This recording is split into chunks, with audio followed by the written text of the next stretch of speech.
The tulips are blooming. Daffodils, of course, bloomed first, but pear is blooming as well. There's the peach tree. Just a lot of beauty right now. The mist kind of left little droplets of water over everything.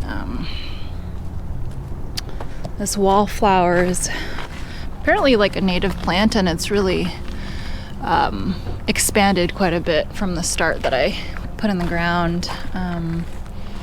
Yeah, everything's just so beautiful this morning. I had to take you on a little walk. Planted some little flower starts. Some of these are like leftover from last year, I guess. So that's a hollyhock and some Cerinthe seedlings.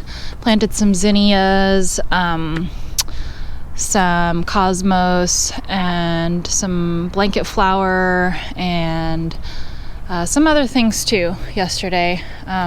Technically, we're past our first frost here in Seattle. The seed library is also open.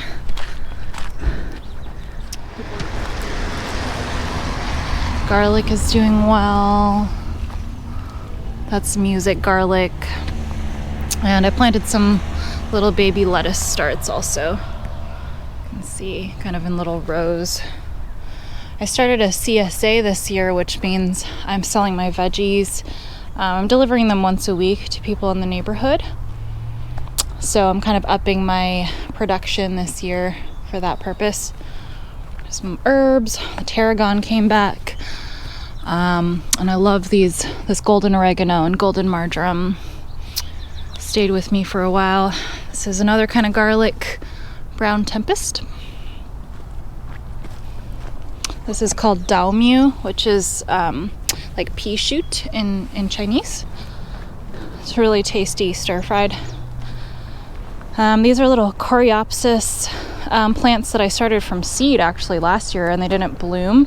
So I tried sort of separating them out and seeing if they would be better off that way. Put up a little pea trellis right here.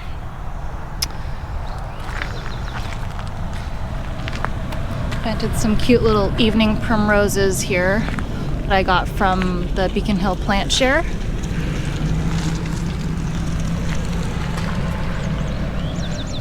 Everything is just sparkling this morning.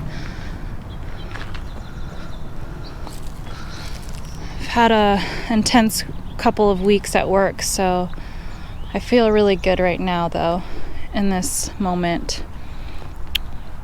There's some blueberries that I planted along the side of the road so people can harvest if they want.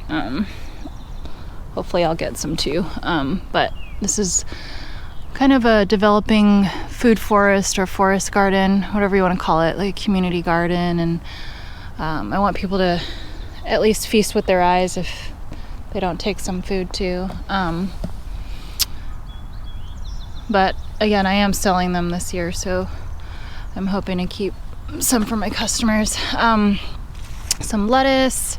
This is komatsuna going to flower. So probably save some seeds from that. Just love the leaves on that Lola Rasa leaf lettuce, I believe. And probably my favorite vegetable that I grew over the winter was this Japanese giant red mustard. So gorgeous. Asparagus is popping up. I've been eating them as they pop up, so there aren't any that are very tall. Again, this Japanese giant red mustard is just insanely beautiful and tasty. And purple means that there's like a lot of anthocyanins, which are basically like anti-cancer chemicals. I think they like are kind of like a natural sunscreen for the plant. So anyways, planted some little annuals in here, and the rhubarb's trying to go to flower. It's just so peaceful out here. I'm really enjoying it this morning. My cat's wandering around here as well, enjoying it. A little azalea. So cute. So pretty. I added a little more compost to these hugelkultur mounds. See if I can get some stuff growing there this year. Beautiful strawberries. Just letting them roam free. Love the mist. Just all the water evaporating from the ground. I hear my cat over there, so I'll try to find him in a second. Some leeks still going strong. Or basically like perennials, I guess. I'm just harvesting them whenever I need some leeks. It's pretty cool.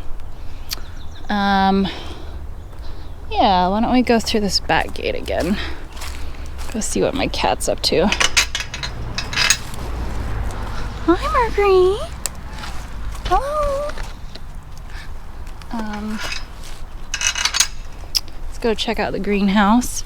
I gotta fertilize my seedlings today, so do that after this video.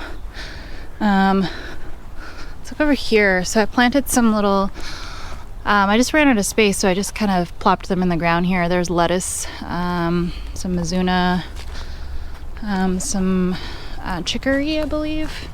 Venice Calstravano, chicory, and I just added compost on top of the kind of attempted hugelkultur mounds last year, and I think every year it just gets better, so hoping that is the case.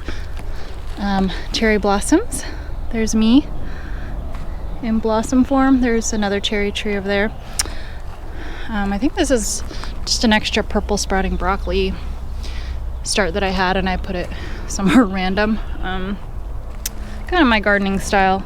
It's pretty random sometimes, which is not entirely true. I think nature is kind of random but organized in its disorganization, I suppose.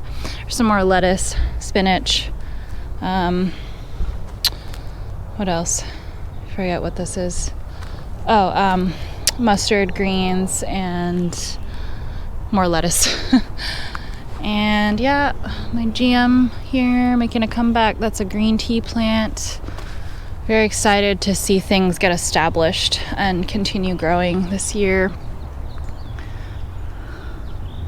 It's amazing how long plants last if you really just take care of them, you know. I love this little nook that I created. Kind of take you guys through it, I guess. Just I chopped down some of the undergrowth of the trees, and I kind of created like this little trail in the backyard to wander through. It's pretty cool. My cat likes it. This is, I think, a Douglas fir tree that I'm walking under, and I think these are cypress trees, but someone tell me if that's wrong.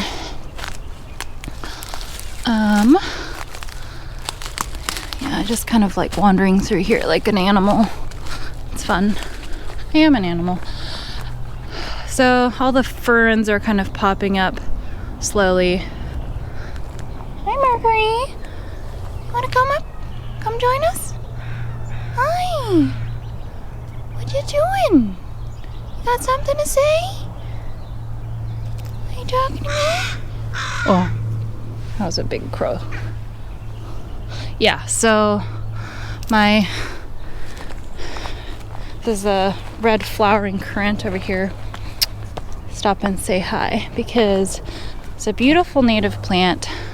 As you can tell, it's doing very well with very little of my care. I just stop to admire it every year.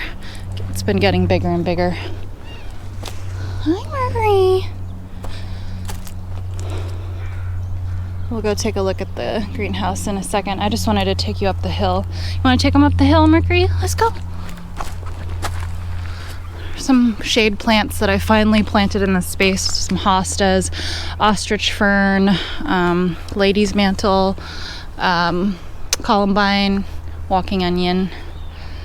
So beautiful now. Used to just be blackberries in that corner.